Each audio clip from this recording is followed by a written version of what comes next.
Greetings, lovely people. Now, I don't know whether this is really a celebration or a commiseration or really what this video is, but I just needed to talk about the absolute mess that has been the United States 2020 election. Now, as I'm sure you can probably tell by my cadence, by my accent, I am by no means American.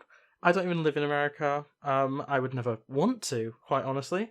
But in any case, I still found myself following the entire election process very, very closely. And that was mostly because, everything that's happened in the last 4 years due to Trump hasn't just impacted the United States, it has very much impacted the entire world. And as someone who, lives on this pitiful excuse for a home world, I actually care what happens when it comes to international elections. And I know that is a really dry topic to be interested in, but honestly, when your political structure is as nonsensical as the UK political structure, it pays to pay attention to the rest of the world.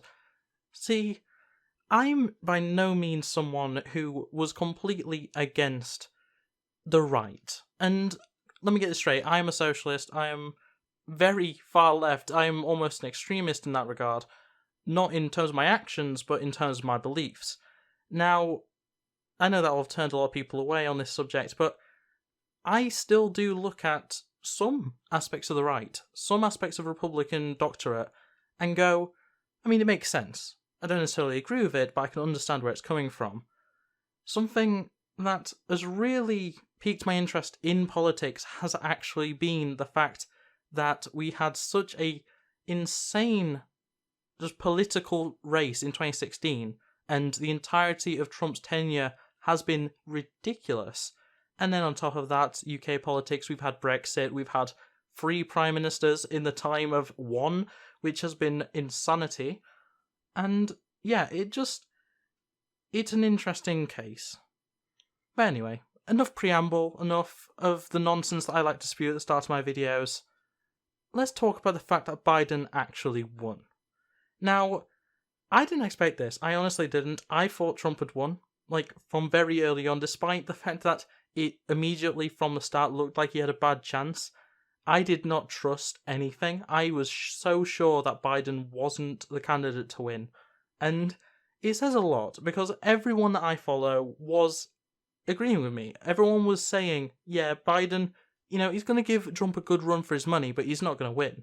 There is no chance. And most of the people I communicate with, most of the people I talk to about politics are on the left, like me, are socialists, are at least liberal, which is completely opposed to what Trump stands for. And we were all so confident that Trump would win a second term. And that's not to say that in 2024 or 2028, whenever, he may win a second term. But back to back, he has not, which is phenomenal in my opinion. Now, the main gist of why I'm doing this conversation is that while Biden has won, he won the popular vote and he won the other vote, which I don't quite understand, but it's basically just how American politics work as I understand it. He isn't the one coming out on top here. Sure, he has won, he will become the president, but Trump has managed to make his already fanatical fan base even more insanely devout to him. He has indeed created a cult, and it is fascinating to watch happen.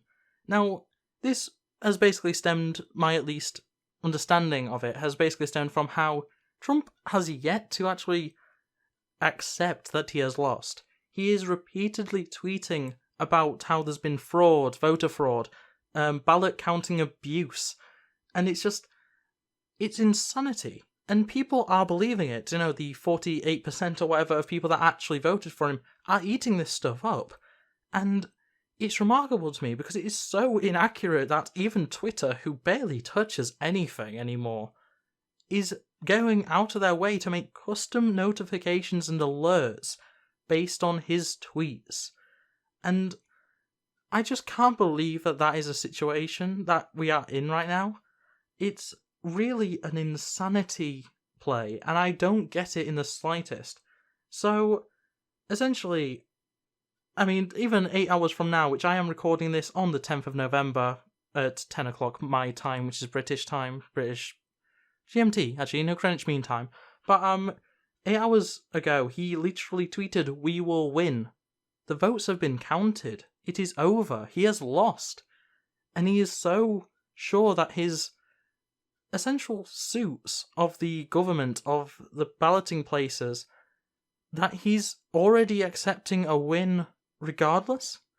And honestly, it's such a power play to just be like, no, I don't believe it, I still won.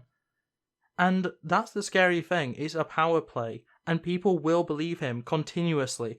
His entire side, his entire supporter base, will continue to support him.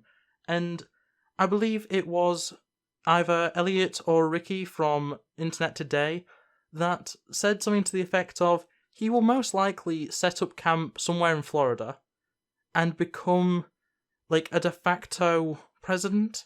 He will act as the president, though without any true power, essentially as a pretender to the throne sort of situation, which honestly sounds hilarious to me, but could also legitimately start and possibly even build upon a civil war.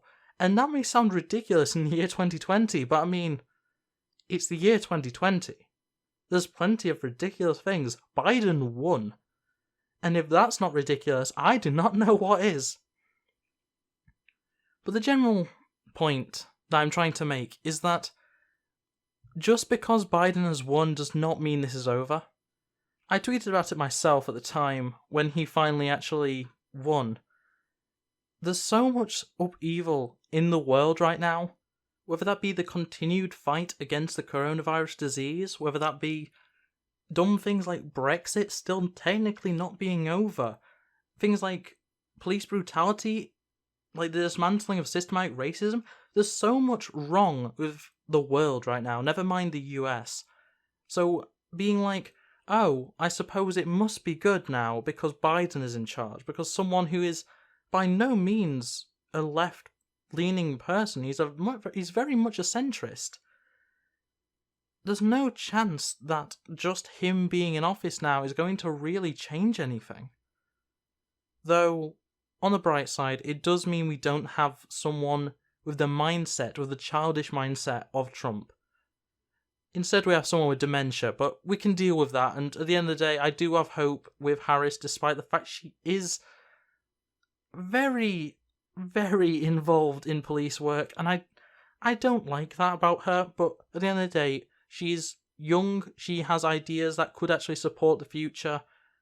You know, if Biden is to not be the president anymore at some point during his tenure, you know, Harris isn't the worst person we could possibly have.